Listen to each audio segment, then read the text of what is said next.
Durante más de 15 años he impartido la materia ética jurídica. Mis alumnos, sin dudar, todos los semestres me plantean: doctor Álvarez, ¿cuál de las 4 I malditas de la corrupción es la más difícil de combatir? Nunca dudo en responder: la I de la inmoralidad. Veamos por qué.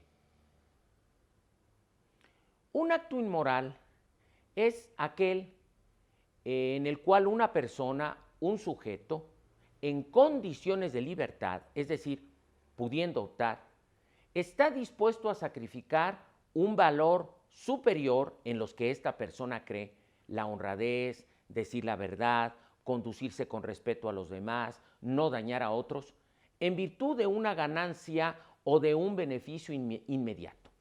Entonces hablamos de una acción corrupta. La acción corrupta, según señala el propio diccionario, implica una clase de depravación moral.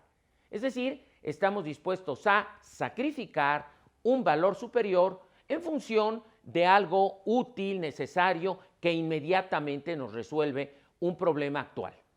No debemos perder de vista que estamos hablando de situaciones de libertad.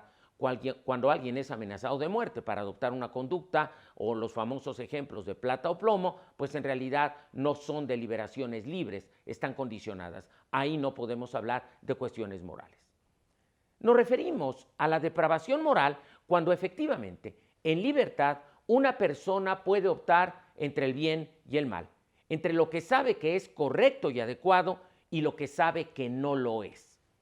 El problema con la depravación moral que implica la corrupción es que ésta tiene efectos, como la propia palabra lo dice, corrosivos, que van paulatinamente minando las instituciones sociales en relación con esos valores que las sustentan y que las hacen posibles.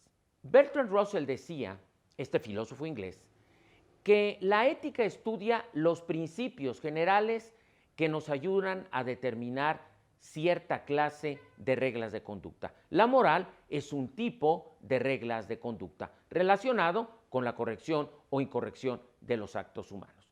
Por eso podemos encontrar diferentes clases de ética y diferentes clases de moral.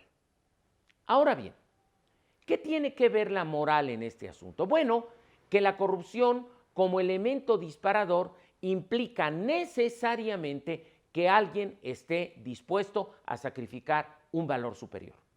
Por eso, los actos inmorales, en la mayoría de los casos, están considerados también actos ilegales, porque el derecho, como sabes, se preocupa por proteger valores superiores del sistema. La cuestión, sin embargo, es bastante más compleja.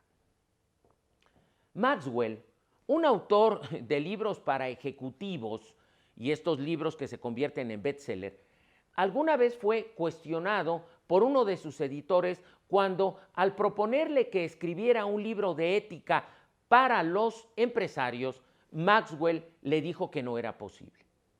La respuesta de Maxwell era correcta.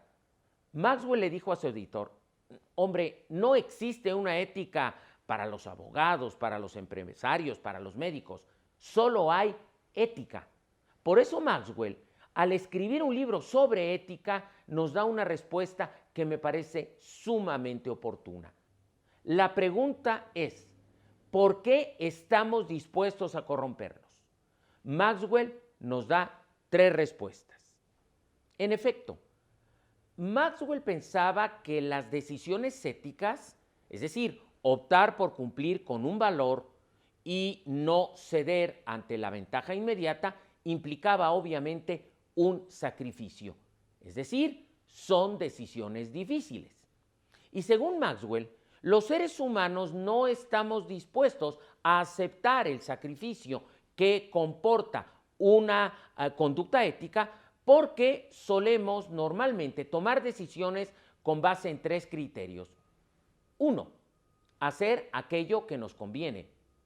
2, hacer aquello que nos permita ganar o nos permita colocarlos en una situación aventajada. Y 3, porque solemos juzgar los dilemas éticos con posiciones relativistas.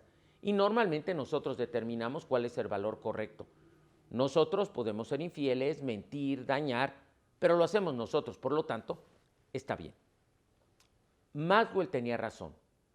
Las enseñanzas éticas van dirigidas al hecho de que las personas, cuando adoptamos comportamientos morales y no queremos ceder o invitar a la corrupción, implican un sacrificio.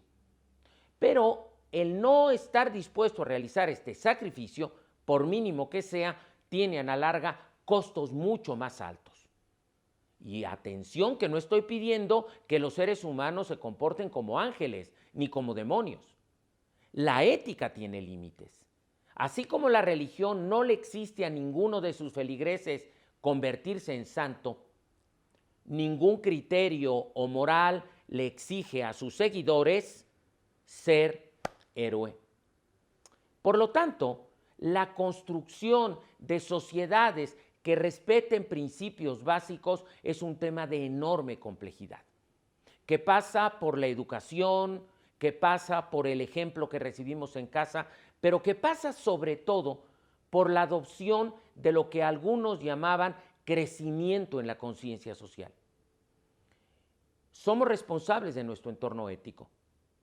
Los eventos sucedidos en la Segunda Guerra Mundial, la muerte de millones de judíos por razones de raza, el Holocausto en general y casi todos los eventos dañinos tienen como presupuesto anterior un entorno ético.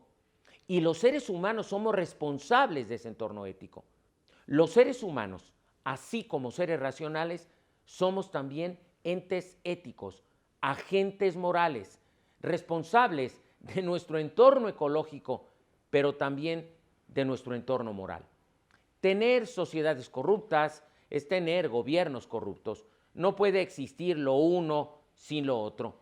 ¿Estaremos dispuestos a realizar pequeños sacrificios para acabar con la corrupción?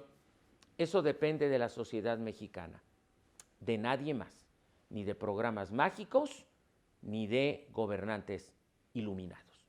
Del lado izquierdo se podrá encontrar una lista, un playlist, como se dice ahora, con los programas, tanto Álvarez dice Álvarez, que podrás ver las veces que quieras, así como las cápsulas que presento todos los jueves. Recuerda darle like y suscribirte con nosotros.